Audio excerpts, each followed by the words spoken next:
Like I mentioned earlier, the Haida would take their animals that they were carving into the totem poles, and they would create them using all geometric shapes like triangles and squares and circles. And so when it comes time to add the details to your animals, you're going to be using pencil to do that.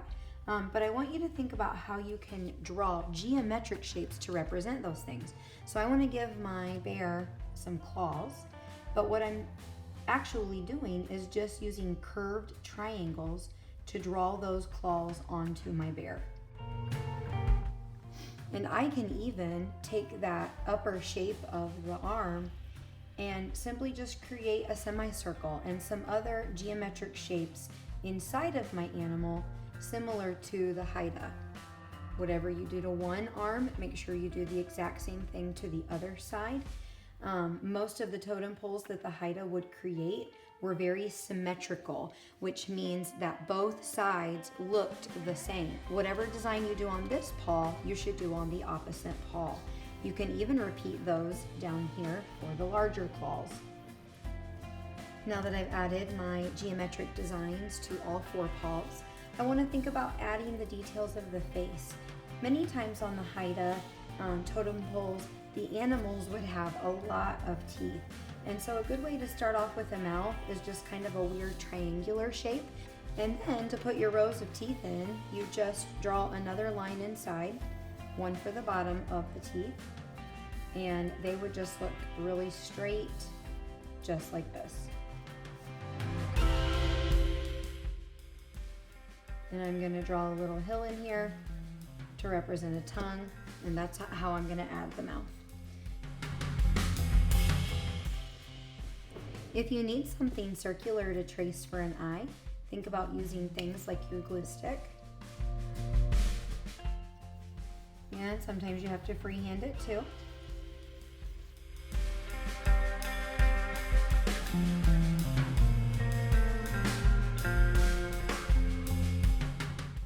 The last place we need to add some ornamentation to, ornamentation is another word for decoration, is right here on these empty spaces. The Haida would really put a lot of shapes into their animals, so we don't want to leave any big blank spaces like that. You can create a different design or just mimic some of the things that you've already done.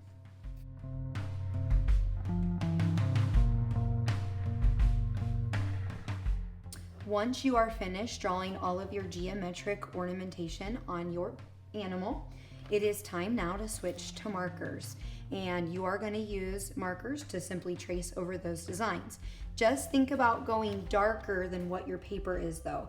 Like this brown will show up really nicely on my tan paws, but it won't show up very well on the bear itself because that's a really dark brown. So I'm probably going to have to use either a dark blue or a black to go over those areas. Try to limit yourself to no more than 3 markers per animal. I'm only going to be using 2 on my bear.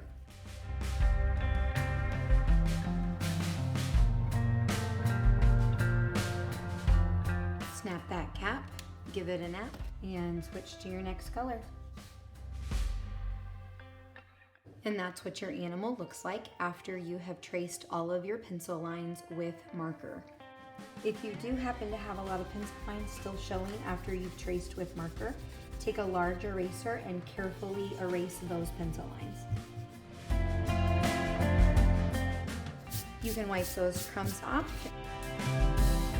The next material we're going to be using is colored pencils. I would like you to try to find ones in the containers that are already pre-sharpened for you.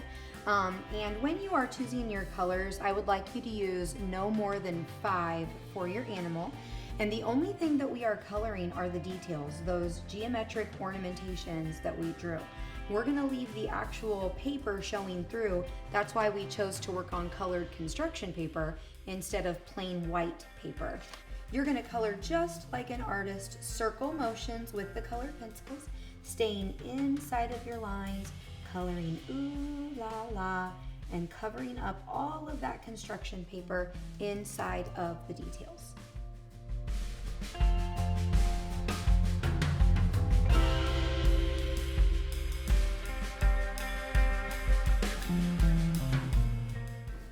Just like you chose animals that represent special things about your family, when you are choosing your colors for these, try and think about what the colors might mean. If you do accidentally get outside of your lines a little, a colored pencil can lighten up, so you can erase those mistakes. And then remember, we're talking about symmetry, so whatever I did to this paw, I need to do it to the rest of them. I have blue eyes, so I'm adding blue eyes to my bear again. Think about how this really does represent your family and what it is you're trying to say through your art. You can speak a lot of things just in art and pictures alone.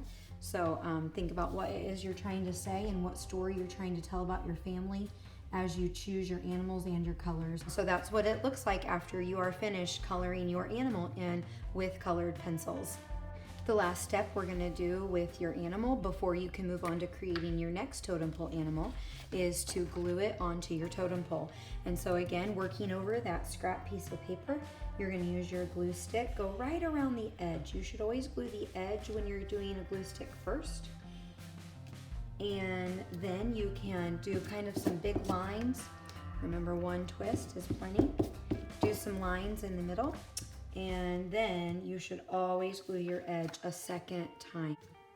Go ahead and grab your totem pole, line up your animal nicely in the center, just like that.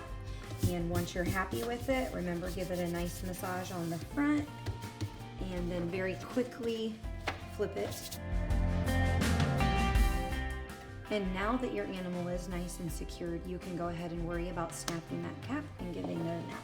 The last thing we're going to do with this animal before we move on to the next is give it a nice outline. You're just kind of leaving a gap and mimicking what the bear looks like. You're going to draw this first with pencil all the way around. And after you're done drawing it with pencil, you may choose one color of marker and trace over that pencil line. And this will make our animal pop out nicely, as well as give it some more ornamentation. Snap that cap, give it a nap, and now you're going to move on to creating your other animals for your totem pole.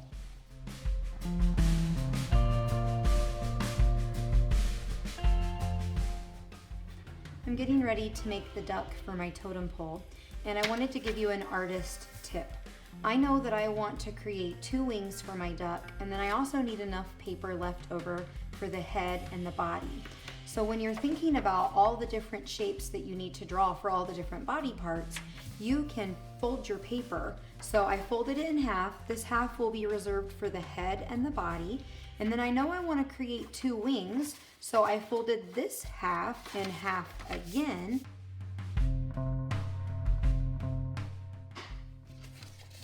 So now you can see that because I was drawing on a piece of paper that was folded and cutting it, now I have 2 identical wings, and I still have enough paper left over to create the body and the head for my duck. The only time you should get a brand new piece is when you're creating your whole big animal. For little details like that, you need to look in the scrap bin.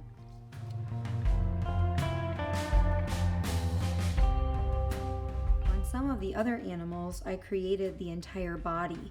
But if you would like to just create the head of your animal, like I did in the case of the bunny, then you can just focus on the head.